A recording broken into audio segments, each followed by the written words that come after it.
And now I'm going to switch gears to some federal law. Moving forward here on the slides. So some new interpretations, if you will, of Title VII and general discrimination principles.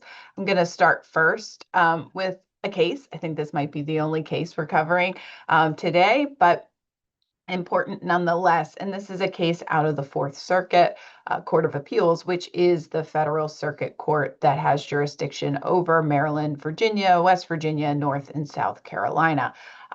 So in this case, which is Thomas versus EOTech, the Fourth Circuit addressed a challenge by a former employee as to their former employer's attempt to shorten the period of time that the employee has to file a lawsuit after experiencing discrimination. So this employer had an onboarding process that incorporated a pre-employment limitations agreement, and that included a clause that lawsuits had to be filed within 180 days of the alleged discriminatory action. So after this employee was terminated, they filed a discrimination charge with both the EEOC and the Maryland Commission on Civil Rights. And if anyone has been through that process, you'll know if the EEOC does not find sufficient support for or evidence indicating that discrimination has occurred or chooses not to file suit on the employee's behalf directly, there is a right to sue notice that is issued. And so that happened in this case. That right to sue notice says that the employee has a period of 90 days upon receipt of the right to sue notice to file suit. In this case, that right to sue notice time frame, that 90-day period, fell outside the 180-day period from the alleged discriminatory act that formed the basis of the discrimination charge. And that was the limitation that the employer had imposed through that contractual requirement. So they moved to dismiss the lawsuit when the employee filed it. While they were successful at the trial court level in Maryland, the Fourth Circuit said, no, employers don't have the right to adjust filing deadlines under Title VII. They can't be shortened by private agreement. This law provides employees with the right to file suit under that statutory scheme, which gives 90 days after the EEOC issues the right to sue, and that can't be shortened by any type of agreement.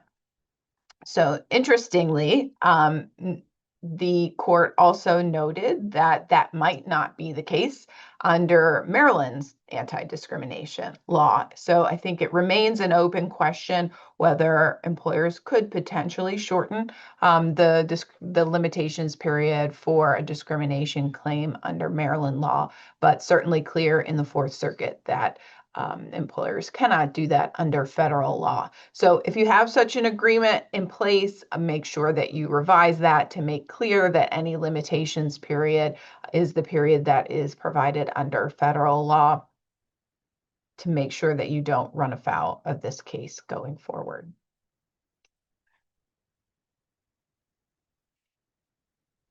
Next, I'm going to talk a bit about the EEOC and all of the new interpretations that the EEOC is doing with regard to Title VII and the actions that it is taking, in some instances, changing things that have been in place for decades. So first up in that regard is the EEO1. We might be seeing the end of the EEO1 report quite soon. So the EEOC has proposed to eliminate that report, as well as the EEO2 and 3, 4, and 5, which are the data collection reports for unions, state and local governmental entities, and public schools. Currently, the White House is reviewing the proposed rule. Its Office of Information and Regulatory Affairs. That office makes sure that the proposed rules are consistent with presidential priorities and legal requirements. And that generally takes about 90 days. So if that office approves the EEO's proposal, then the rule will be published in the Federal Register, and it'll go through that regulatory process that we have in place. So unclear whether or not this is going to be, when this is going to be effective. We anticipate that office will approve it, and it will be published at some point in the coming months in the Federal Register.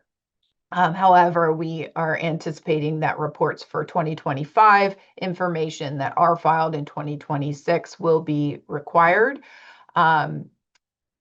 The question is whether or not reports will need to be filed next year for 2026 information. There is certainly, as with any broad sweeping change like this, an anticipation that there will be litigation. And while a final rule could be certainly overturned by Congress, particularly depending on midterm election results, we think that it is possible that President Trump could veto that, and it could be very likely there wouldn't be 2/3 majority to override the veto. So we think that it's likely that we might see the end of the EEO1 at some point in the next year or so. So if that happens, employers will want to consider their current data collection processes, those processes that you have in place for completing the EEO1, given that this administration believes that the tracking of race and sex data is, in some instances, indicative of what they refer to as illegal DEI. And specifically the practice of setting goals and monitoring that for diversity in the workplace. You will want to take a hard look at whether or not you need to continue doing that under going forward, or whether that proves to be too much of a risk. So keep an eye on this development as we move forward.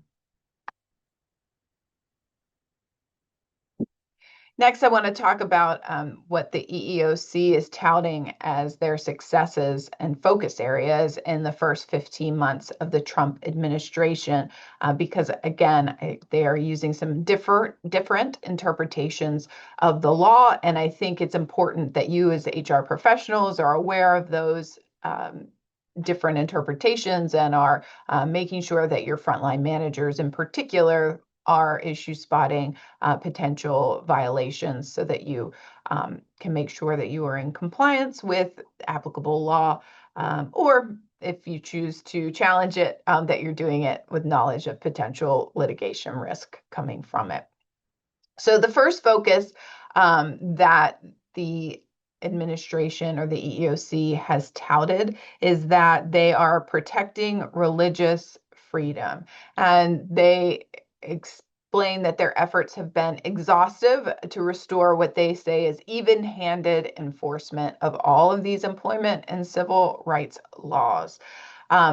So that term even-handed enforcement is so different, right, than the efforts that we saw in previous administrations. And again, we want to make sure that you're aware of how they are interpreting that. So on the topic of protecting religious freedom, since January of 2025, the EEOC has filed 16 religious discrimination suits and recovered over $63 million on behalf of religious workers via various efforts, whether they be public litigation in the courts or private pre-litigation voluntary settlements, referred to as conciliations, in the EEOC process. And so some examples of those, so that you're aware of the things that the EEOC is focused on. In March of 2026, the EEOC settled a $15 million public conciliation on behalf of dozens of workers who were denied religious accommodations from COVID vaccine mandates. The EEOC has filed 4 lawsuits alleging religious discrimination and accommodation claims related to COVID vaccine mandates.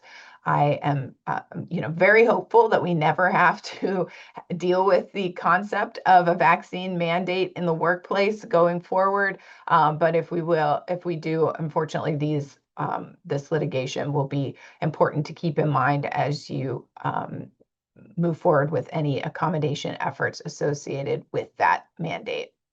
The other lawsuits that the EEOC has filed or settled recently in this area against private employers involve requests for accommodation for Sabbath observances and religious meetings. So a little bit broader, perhaps, than what you have thought is a religious observance that needs to be accommodated. So, for example, an overnight desk clerk at a hotel requested not to work the Saturday overnight shift because it interfered with his ability to attend and lead services at his church the following Sunday.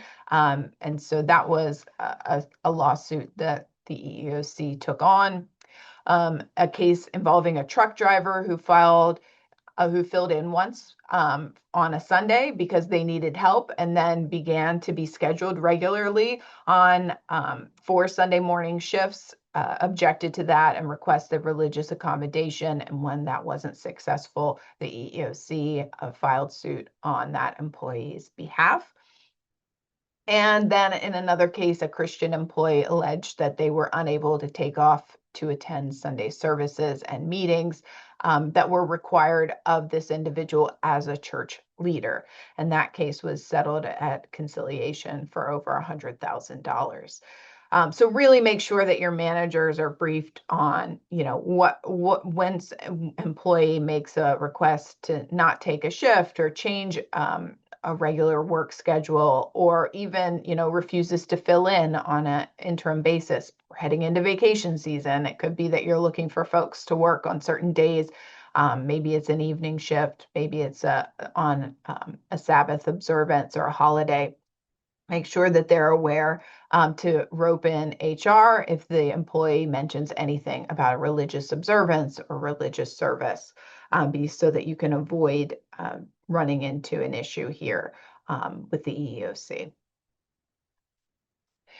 The other area of focus for the EEOC is protecting American workers from what they're referring to as anti-American bias and a preference for foreign workers. So back in November, the EEOC released a new and updated educational materials on national origin discrimination under Title VII and made clear that that included anti-American national origin discrimination.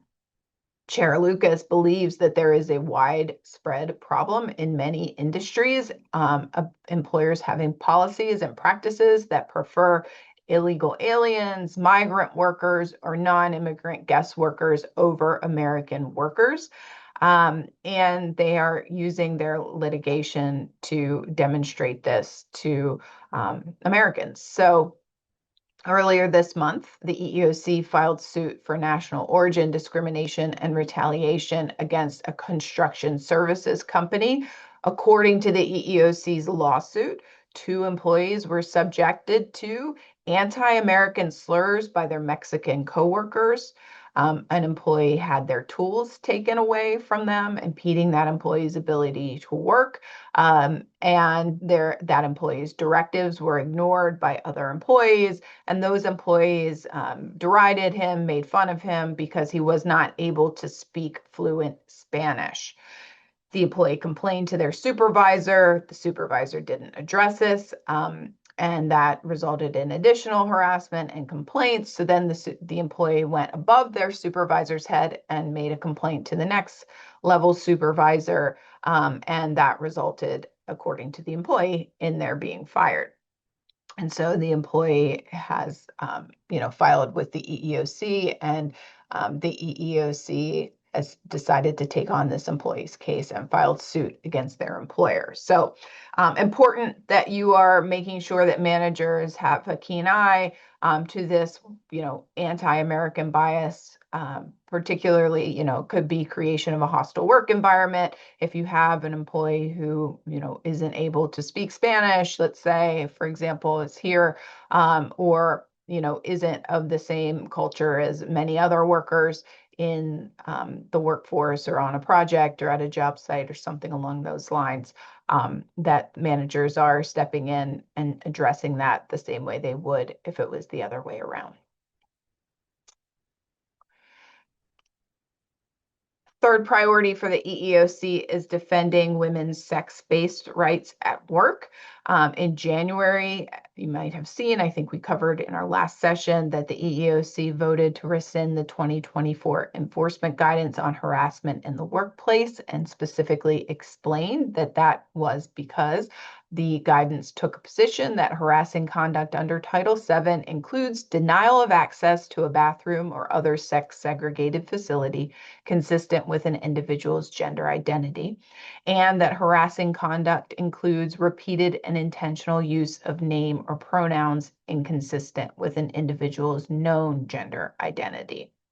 In February, the EEOC issued a federal sector appellate decision that recognized the ability of federal agencies to designate intimate spaces in federal workplaces by sex, and held that Title VII permits an agency employer to maintain single-sex bathrooms and similar intimate spaces, and permits a federal agency employer to exclude employees, including trans-identifying employees, from opposite-sex facilities. So it is, the EEOC is signaling how it will treat these types of cases should it come before it. And presumably the same would be true if it was a private employer, given that Title VII applies equally to the private sector. Also important to note that the EEOC has a former employee, that has filed suit against it, challenging the rollback of transgender bias, claiming violation of Title VII. This employee says that the EEOC itself discriminated against him and retaliated against him by ordering employees to stop processing transgender bias discrimination, and eliminating its employee resource group called EEOC Pride, that was supporting LGBTQ plus employees and their allies, and rescinding the internal non-discrimination and inclusion policy regarding gender identity and sexual orientation at the agency. So this employee said that they experienced tremendous stress because of this and resigned their employment. That case is pending in federal court in California, so we will see if it has any impact on the EEOC's positions moving forward. And then the final area that the EEOC and many other agencies, but here we'll talk about the EEOC, are focused on is what they're calling attacking illegal DEI related to race and sex discrimination. As we've been talking with you about for the entire 15 months of the Trump administration, the administration has not let up on its anti-DEI initiative. And the EEOC's efforts in this regard are featured prominently in a recent case. You might have seen that the EEOC has filed suit against the New York Times, claiming employment bias against white men. The most recent this most recent suit has received a fair amount of attention in the regular press. Here, the employee of the Times was applying for a editor position. The plaintiff is a white male with extensive experience in real estate journalism, and was applying for a vacant editor role in early 2025. According to the EEOC's lawsuit, every candidate who advanced to the final interview process was not a white male, and the selected candidate was an outside hire, a white female with no experience in real estate journalism, despite the Times claiming that this was required for the role. And according to the EEOC, the final interview panel rated this candidate, the one that was selected, less favorably than the other two final candidates. Now, what's particularly interesting is how the EEOC is supporting its claim that there was a violation of Title VII in the selection of this candidate. And that is that they're pointing to the Times' well-documented commitment to enacting race and sex conscious decision-making in the workforce through its diversity, equity, and inclusion policies. Specifically, the Times has a plan that they adopted in 2021 aimed at building a more diverse company. And it published annual reports on diversity and inclusion for the last decade, demonstrating its efforts to make decisions on the basis of race and sex to achieve desired demographic goals. And so the EEOC is using this information to allege that these stated goals and action plans were to increase non-white and female representation in leadership positions. And because a natural consequence, they say, of having these policies would be an intent to decrease the decrease the percentage of white leaders in the organization. Now, the Times has denied that race or gender played a role in the hiring decisions, so we will see how this plays out in federal court in New York. But going back to what I said a few slides ago, this is an indication of how the EEOC is using data that employers are collecting for purposes of diversity to potentially indicate that, discriminatory decisions are being made for hiring or promotion.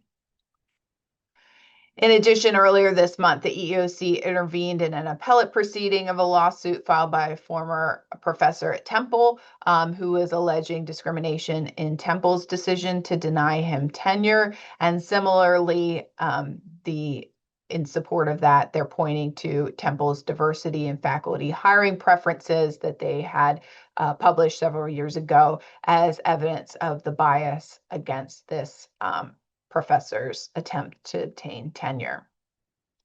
And then in April, the EEOC obtained a $500,000 settlement in a lawsuit on behalf of an Asian male applicant, which a company rejected as, quote, not diverse and too old.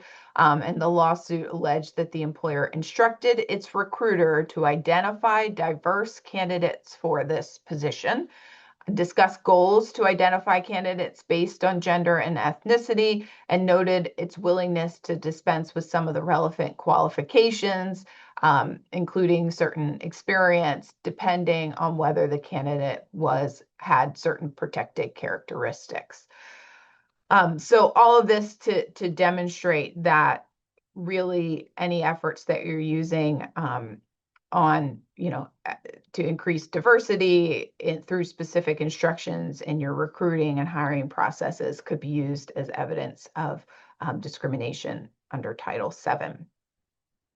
And then a case that involved internal DEI practices, the EEOC settled a public conciliation with Planned Parenthood of Illinois in March, alleging that Planned Parenthood's DEI practices that included segregating employees by race during mandatory weekly racial affinity caucus meetings, subjecting white employees to harassment in its DEI trainings, and engaging in disparate treatment against white employees regarding terms, conditions, and privileges of employment.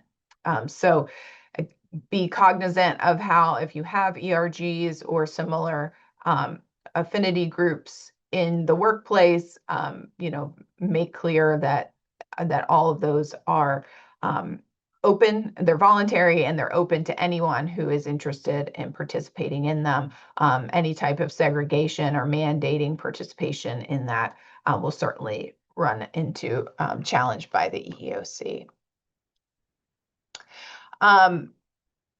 So takeaway from this enforcement priorities of what we're seeing from the EEOC, again, train your managers, make sure they understand what a religious accommodation is.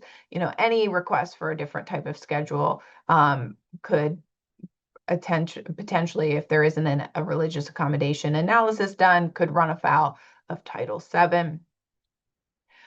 Make sure that they understand that anti-American bias is equally prohibited, as well as bias on any other protected classifications, and the risk of setting goals for diversity in hiring and promotion decisions. Review your any type of criteria that you're using for selection and whatnot to make sure that there is no additional emphasis on diversity and that everyone is treated the same way and that the qualifications for the role and someone's experience are what are the decision for hiring is based on.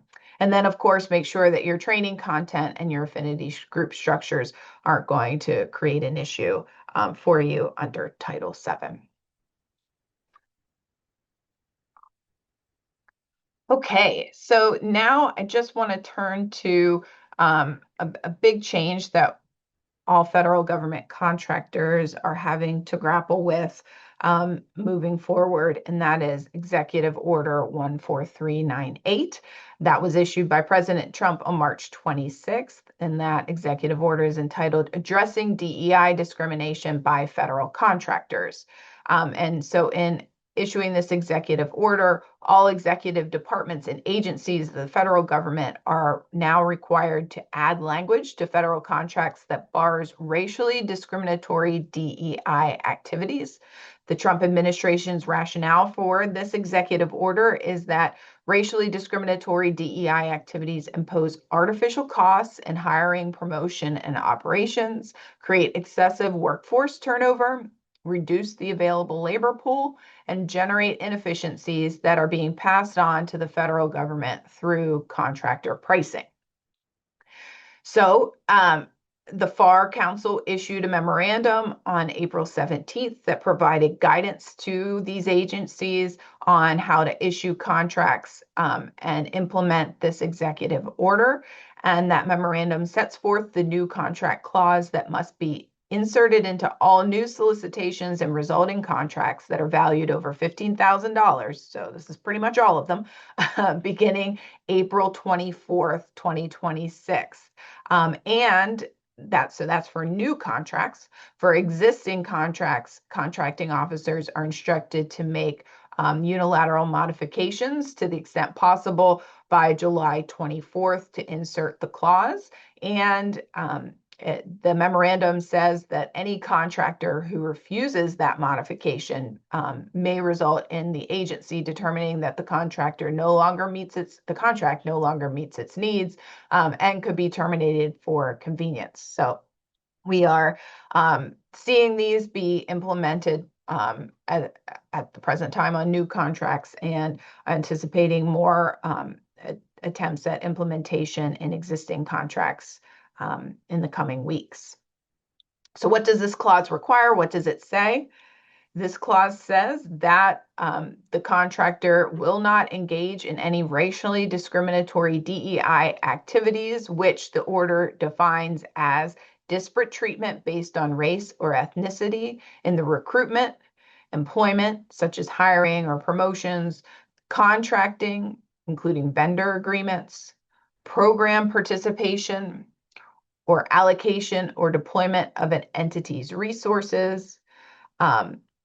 So very, very broad list of activities that a contractor is not allowed to engage in.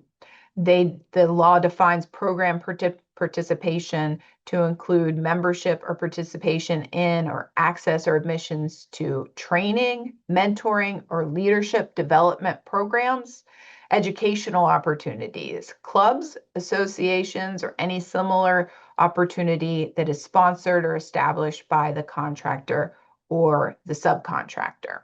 So for federal contractors and subcontractors, this is now a new compliance obligation. It is in addition to Title VII.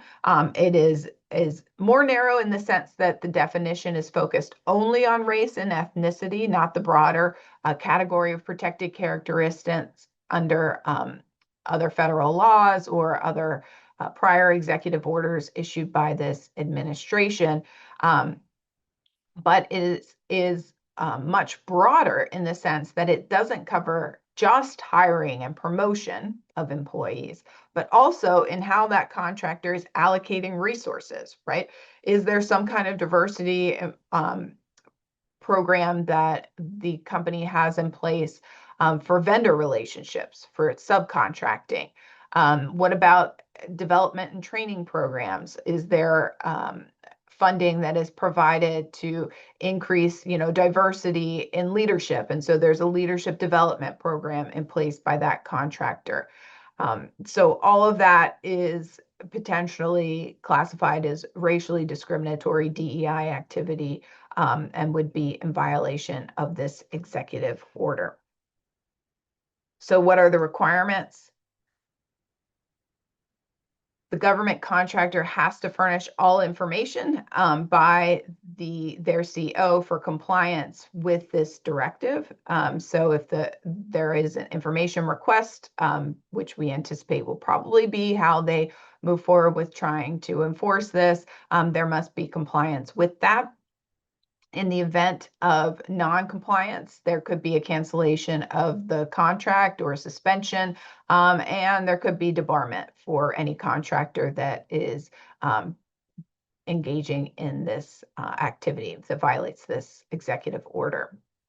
In addition, there is a requirement that contractors report any subcontractors' known or reasonably knowable conduct that may violate this clause to that contracting officer and take appropriate remedial actions as directed by that contracting officer. So this is, a bit of an additional requirement that higher tiers need to be aware of what their subcontractors are doing with regard to these types of, programs, hiring decisions, recruitment, funding, all of that. There's a requirement that the contractor inform their CO of a subcontractor lawsuit that is putting this clause at issue. And there is a statement that says that compliance with this requirement is material to the government's payment decisions. And that is included because it is establishing a factual predicate necessary for proving liability under the False Claims Act. And while it'll certainly be challenged in any litigation that results from this, this will likely be used to influence action by the Department of Justice on an FCA claim, which we are seeing them engage in for anti-DEI activity, or for DEI activities, illegal DEI activities, and potentially also in the courts. There is a flow down requirement. The contractor must include the substance of this clause in subcontracts of any tier, including those for commercial products and services for which delivery is in the U.S. So the new order will be enforced through cancellations or suspensions of contracts, suspension and debarment of contractors and subcontractors, or failure to comply with the clause, and then also that False Claims Act enforcement from the Department of Justice. Now, this new executive order is, of course, like they all tend to be, subject to legal challenge already. There is a case pending in federal district court in Maryland alleging that this violates the First Amendment. But for the time being, compliance is required. So moving forward, you want to make sure that if you're a federal contractor, that you are incorporating that flow down clause in your subcontracts when you are required, that you're reviewing your existing practices and making changes to ensure that you are complying. As a reminder, it's not just an anti-discrimination statute, so it would apply to those mentoring initiatives, diversity programs for suppliers that you have in place, ERGs, scholarships or internship programs that are focused on particular groups, diversity initiatives, resource allocation decisions could include philanthropy, where you're donating, and you want to make sure that you identify any activity that could be characterized as involving disparate treatment on the basis of race or ethnicity. You want to make sure that your compensation and bonus, as well as promotion decisions, are not based on achieving demographic goals or considerations of race or ethnicity in these decisions. And of course, the larger question is how this is going to be applied to your subcontracts that have small or disadvantaged business classifications, including those subcontracting requirements that are required by the SBA. So we will see how that plays out. Of course, if you are making the decision to maintain any program that could potentially, run up against compliance issues under this new executive order, you want to document the business purpose of the program, whether that be improving efficiency, expanding talent pipelines, whatever. That will be a requirement for, having success in challenging compliance under this executive order. You also want to think about how are you going to comply with the obligation to monitor known or reasonably knowable subcontractor violations. That could be through some sort of certification that you're including in your subcontracting process. That certainly at a minimum, you want to have some documentation showing that you made some effort to ensure compliance and gave notice of the law. But you might also want to be monitoring a subcontractor's behavior. If they're touting their program for a diversity initiative that you think might run in afoul of this law, you want to, potentially report that under this executive order. Okay, and as I mentioned, the DOJ is getting into this anti-DEI effort under the False Claims Act, and it was important that the DOJ, or important to note that the DOJ announced that IBM, they reached a settlement with IBM under which IBM is going to pay $17 million to settle a False Claims Act case. And I think this is important for everybody to be aware of because it kind of shows what are the activities, the quote unquote illegal DEI activities that an employer could be engaged in that the administration is going to consider to be, a potential grounds for a False Claims Act lawsuit. So in this instance, according to the DOJ, IBM was engaging in compensation decisions that included race, color, national origin, and sex. Specifically, they had a diversity modifier that tied bonuses for supervisors, managers, department heads to hitting certain demographic targets. They had hiring practices that altered interview criteria based on race or sex. They had diverse sourcing for requirements for transfer and promotion decisions. And they had a requirement for diverse interview slates for hiring. IBM, according to the DOJ, had demographic goals and were basing employment decisions on consideration of these goals. And then they also had exclusionary programs and trainings. So specific trainings and mentoring and leadership development or educational resources that were provided to certain employees on the basis of that employee's race, color, national origin, or sex. Now, of course, IBM denies all of this, denies that they're engaged in any of this quote unquote illegal DEI, but presumably decided as a business decision that it was cheaper to pay $17 million than lose their federal contracts going forward. Also important to note that the DOJ noted IBM got credit for cooperating with DOJ's investigation and disclosing relevant facts early on based on its own investigation. So we are likely to see more whistleblowers in light of this decision or the settlement at the high dollar figure of the settlement, particularly under this False Claims Act case. And so again, another reason why employers want to really be reviewing their existing programs, practices pertaining to compensation and employment decisions on the basis of race, sex, and national origin.